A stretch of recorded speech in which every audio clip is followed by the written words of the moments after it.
There's a saying in Chinese, 靈鳴而死，不鳴而生. Is if you're a bird, you'd rather die singing than living a silent life.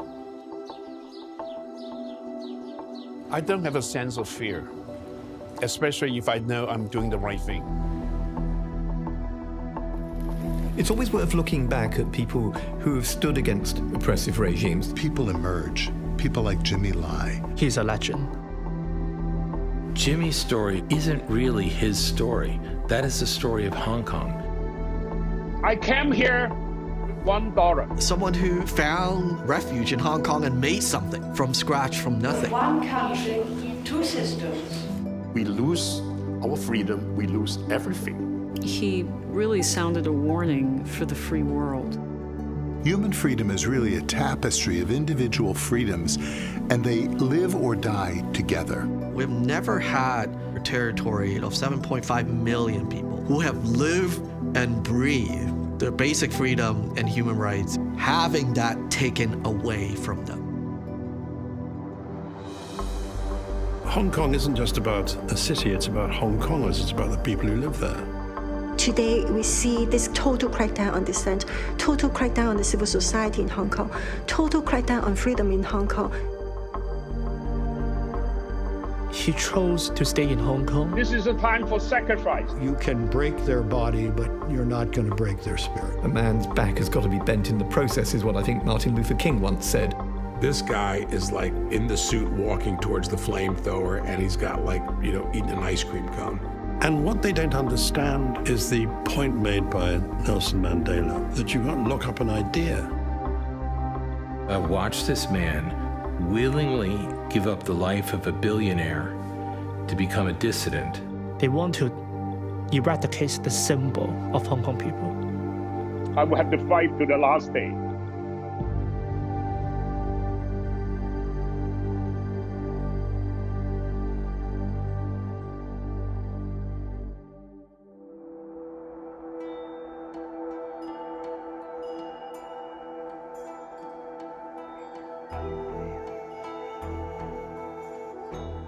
Well, I was born in 48. He's Chinese. He loves being Chinese. Well, we were unfortunate because our family was rich family. So naturally, when you're rich, you become the enemy of the people. His father was a successful businessman, but they lost all that when he was a kid.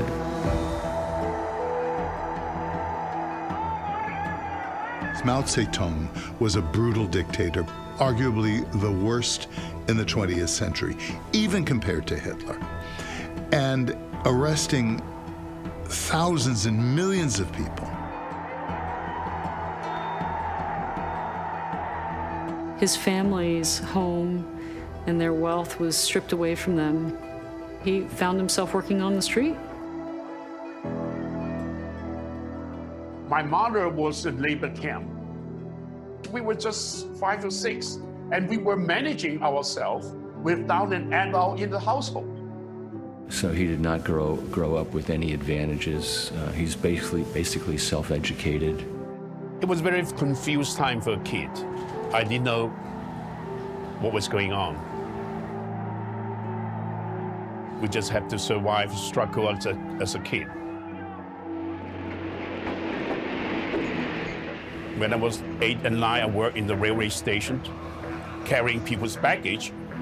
Working gave me the privilege to access people who come from outside, how well they dress, how well they speak, and how well they treat us. And one day I was carrying the baggage for a guy. After he gave me some tips, he fell into his pocket and gave me a bar of chocolate. I was so hungry, I turned and I bite. And it was so tasteful. It was amazing. So I asked him, "Where are you from?" He said, "Hong Kong." I said, "Hong Kong must be heaven because I never taste anything like that." That triggered my determination to go to Hong Kong to escape.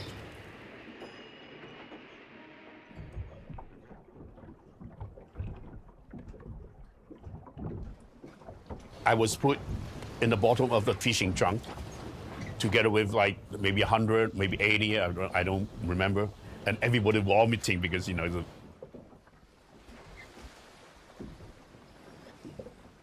Jimmy Lai was a stowaway from China at age 12.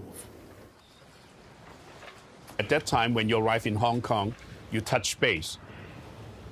You're legalized. He arrived in this colonial city with nothing. And the same night, I was taken to a factory to work as an object worker. Well, I just remember the first day I went for breakfast, and I never saw so many things for breakfast. And I was so moved. I was crying.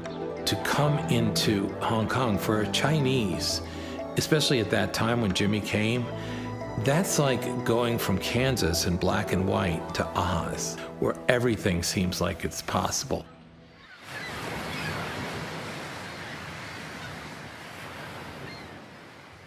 Hong Kong has no natural resources. It's basically a pile of rocks in the South China Sea.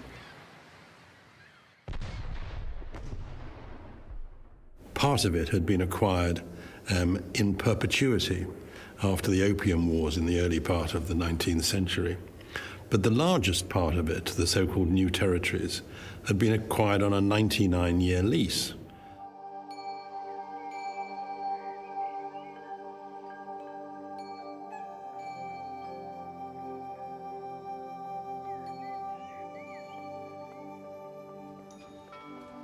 It had been really a fishing village up into that time. It was just a regular colonial outpost. You couldn't say that Hong Kong was much different than really any place else in Asia where the Brits were. But after World War II, Hong Kong became a destination for immigrants, and they were Chinese immigrants.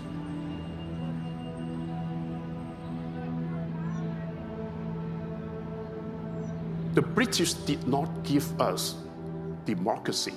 They didn't have full freedom under British colonial rule. But British gave us all the institutions of freedom.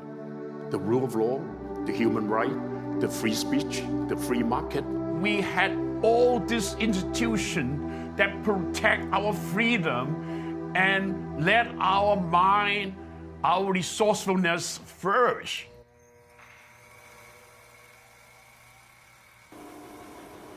What we eat and sleep in the factory. We had to wake up like before 7, and then we work until like 10 o'clock. But it was a very happy time. It was a time that I know I had a future.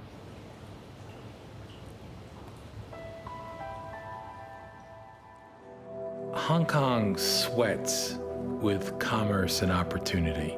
We talk about free markets, but Hong Kong lives it. The Brits had this philosophy of laissez-faire. Basically, they ran it much different than they ran their own country at that time. The then British colonial overseers of Hong Kong cut taxes, cut regulations. It didn't matter if you had some MBA or a college degree.